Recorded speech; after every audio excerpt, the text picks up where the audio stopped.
Welcome to Virupakshi news channel. వార్తలు చదువుతున్నది విరూపాక్షి లతారెడ్డి. ఈనాటి వార్తా విశేషాలు. బీఆర్ఎస్ ఎమ్మెల్సీ కల్వకుంట్ల కవిత చేసిన హరీష్ రావు, సంతోష్ రావులపై వ్యాఖ్యలు రాష్ట్ర వ్యాప్తంగా తీవ్ర దుమారం రేపుతున్నాయి.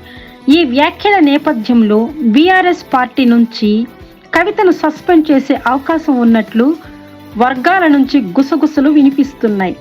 కవిత వ్యాఖ్యల అనంతరం ఎర్రవల్లి ఫామ్ హౌస్లో మాజీ సీఎం కేసీఆర్తో కేటీఆర్, మధుసూదనాచారి, వేముల ప్రశాంత్ రెడ్డి, జగదీష్ రెడ్డి, పల్లా రాజేశ్వర్ రెడ్డి తదితరులు సమావేశమయ్యారని సమాచారం.